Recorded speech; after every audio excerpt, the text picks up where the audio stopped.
Hi friends, అందరూ అన్నారా? Today మన రెసిపీ చూద్దామండి. క్యారెట్ అండి, క్యారెట్ను ఎగ్ రెండు కలిపి కర్రీ చేద్దామండి. ఐ మీన్ ఫ్రై టైప్లో చేద్దామండి. కావాల్సినవి క్యారెట్ హాఫ్ కేజీ, 3 ఎగ్స్, ఉల్లిపాయ, కరివేపాకు, పచ్చిమిర్చి. ఓకేనా అండి? ఫస్ట్ స్టవ్ వెలిగించుకొని కళాయి పెట్టేసుకొని ఆయిల్ వేసుకున్నాం. ఆయిల్ కొంచెం వేద్దామండి. తర్వాత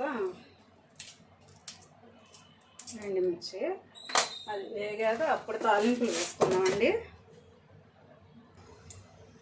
ఆయిల్ హీట్ అయిందండి. ఇప్పుడు కొంచెం మనం తాలింపులు వేసుకున్నామండి. తాలింపులు ఆప్షనల్ అండి, మీకు నచ్చితే వేసుకోండి, లేకపోతే లేదు. నేను కొంచెం కలర్ఫుల్గా ఉండటం కోసం వేస్తున్నా, క్యారెట్ కాబట్టి. ఓకేనా అండి? అవి వేగనిద్దాం. తాలింపులు వేగినాయండి. ఇప్పుడు మనం కొంచెం ఉల్లిపాయ వేసుకున్నాం. ఉల్లిపాయ, కరివేపాకు అండ్ పచ్చిమిర్చి 3 వేసి వేగనిద్దాం.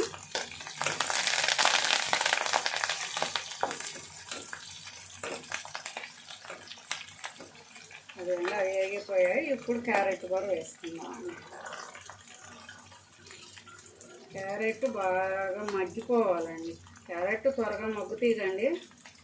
ఇప్పుడు మనం కొంచెం పసుపు వేసుకున్నామండి, కర్రీకి సరిపడా. ఓకే అండి.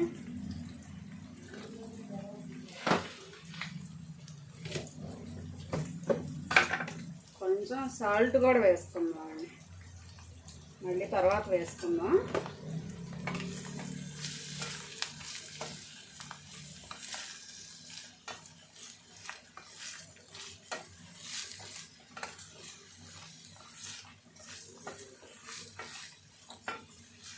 ఇది బాగా మగ్గనిద్దామండి. ఇప్పుడు ఒకసారి చూద్దామండి. ఆల్మోస్ట్ మగ్గిపోయినాయండి.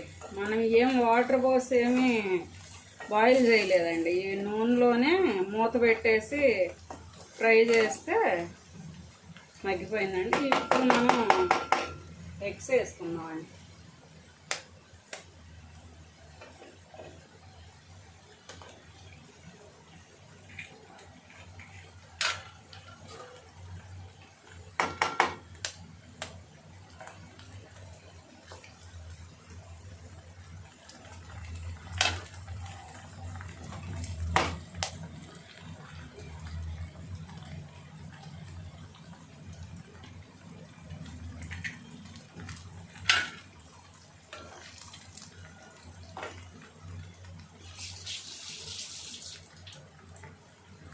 ఈ ఎగ్స్ కూడా కొంచెం ఎగ్ కూడా ఫ్రై అయిపోయింది చూడండి. ఇందాక కొంచెం సాల్ట్ వేసామండి. ఇప్పుడు కర్రీకి సరిపడా వేసుకుందామండి చూసి. ఇప్పుడు కొంచెం కర్రీకి సరిపడా కారం కూడా వేసి ఒక 2 మినిట్స్ అలా ఉంచుదామండి. ఎప్పుడైనా దీంట్లోకి కోడిగుడ్డు పొరుటు అనేది దాంట్లోకి వెల్లుల్లిపాయలు ఇలా కొంచెం ఎక్కువ దంచుకొని వేసుకోవాలండి. అప్పుడు చాలా టేస్ట్ ఉంటుందండి. ఇప్పుడు కొంచెం ఫ్రై అవనిద్దామండి. రెడీ అయిపోయింది చూసారా? ఇప్పుడు కొంచెం వేసి అయినట్టు కొంచెం గరం మసాలా వేసుకున్నామండి, హోమ్మేడ్. అంతే అండి, చాలా సింపుల్గా. ఇది రైస్లోకి, పులక, రోటీ, చపాతీ దేంట్లోకైనా కాంబినేషన్ అండి. చాలా టేస్ట్ ఉంటుందండి. పిల్లలు తినని వాళ్ళు పేసి పెడతారు కండి, క్యారెట్ తినం మేము, లేదంటే ఎగ్ తినం అంటారుగా. అలా 2 కాంబినేషన్ వచ్చేస్తే చాలా ఇష్టంగా తింటారు. చూసారా? రెడీ అయిపోయింది. అంతే అండి, క్యారెట్ కోడిగుడ్డు ఫ్రై. నచ్చితే లైక్ చేయండి, ప్లీజ్ సబ్స్క్రైబ్. బాయ్ అండి.